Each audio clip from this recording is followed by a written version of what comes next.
justement, on en vient là. Moi, c'est le plan d'Emery. Avant de parler du collectif du Paris Saint-Germain sur le terrain, le plan d'Emery. Moi, je sais pas, tu as un match à Marseille à jouer. Dès le départ du match, il se passe rien, quoi. Il se passe rien du côté parisien. T'as pas l'impression qu'il y a un plan mis en place. Je sais pas, pendant un quart d'heure, tu mets le feu du côté dans le camp marseillais. Non, il se passe strictement rien. J'ai l'impression qu'on laisse les joueurs faire ce qu'ils veulent. T'as Rabiot et Verratti qui sont quasiment à la même hauteur que Mota toute la première période, qui se mettent jamais en danger entre les lignes pour essayer de jouer. T'as Kurzawa qui est absent complètement, il dit rien, il fait rien. T'as Mbappé et Neymar qui jouent quasiment tout seuls à chaque fois, chacun leur tour, et qui ne cherchent jamais un Cavani qui a pas arrêté de faire des appels. On l'a presque pas vu, mais si tu regardes bien, il en faisait plein des appels. Enfin voilà, et ça pour moi, effectivement, comme le dit Daniel, Emery a forcément une responsabilité là-dessus. C'est pas possible. À un moment donné, il faut remettre l'église au milieu du village et dire aux mecs, voilà, stop, maintenant on va faire ça, ça et ça. Toi, tu vas jouer dans cette zone, et après on verra si vous pouvez extrapoler un petit peu dans le jeu.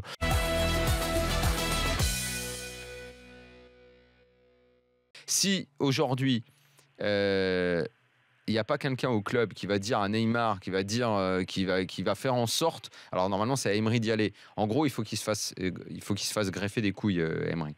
Soit qu'on lui. Mais c'est pas lui. En fait, le truc, c'est que c'est les dirigeants qui doivent lui faire. C'est les dirigeants qui doivent opérer cette greffe en lui disant, écoute, tu as le droit d'aller dire à Neymar d'arrêter de faire la diva. Tu as le droit d'aller dire à Mbappé de donner le ballon. Tu as le droit de dire à Rabiot de fermer sa gueule sur ses placements et d'arrêter de faire ce qu'il fait. Tu as le droit de mettre Kurzawa dehors. Et s'ils sont pas contents, nous on validera derrière ton discours. Et si on n'est pas content, on validera. Ouais. Parce que là aujourd'hui, moi ce que j'ai, c'est j'ai le sentiment que tout le monde s'en cague en fait de ce que va dire Emery. C'est ça le problème. Et qu'il se fasse virer, en fait, le mec qui va arriver va bénéficier du, tu sais, le changement, ce qu'on appelle le déclic. En gros, vu qu'on a eu la peau d'un mec parce qu'on était des bidons, avec le mec qui arrive, bon, on va se tenir à carreau pendant un certain temps. Certains joueurs vont avoir un peu plus d'opportunités. J'imagine que Pastore va se remettre à bouger, Lo Celso, Di Maria va dire qu'il peut être encore dans le coup, tout ça. Là, aujourd'hui, tout semble figé. Et c'est pas bon. Clairement, c'est pas bon, la façon dont c'est figé là. Est-ce que c'est 100% la faute d'Emery ou 80% sa faute lui et les 20% qui lui manquent pour avoir l'autorité nécessaire parce qu'au-dessus on ne l'aide pas, ou alors il faut le dégager et aller mettre un autre mec? Alors déjà, donnez-moi une liste avec qui pour avoir l'autorité sur Neymar et son prix de transfert et tout ce qu'il a le droit de faire dans le club. Il faut réfléchir à tout ça. Ce que je vois, moi, c'est que ça commence à faire beaucoup dans l'histoire récente du PSG. Et à chaque fois, moi, j'ai toujours envie de regarder du côté de Nasser quand même.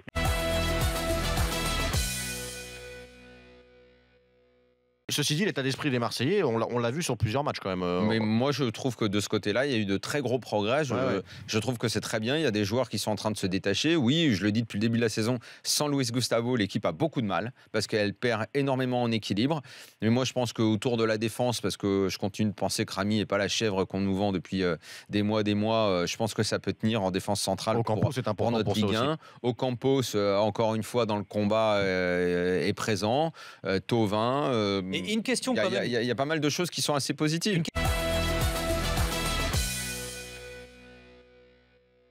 On faudra parler des changements de Rudy Garcia qui tenait là un exploit qui lui aurait accordé une immunité pour un bon bout de temps auprès des supporters. Faire sortir Payet, j'ai trouvé ça très bon. En revanche, tu fais rentrer le changement de Thauvin pour Bounassar. Alors là, ça c'est grosse boulette quand même, hein, parce que Bounassar il a massacré l'action où, alors que l'OM était à peine venu dans le camp des Parisiens, ils peuvent faire 3-1 sans qu'on n'y comprenne rien du tout au match. Et au lieu de ça, derrière, c'est lui qui fait la faute.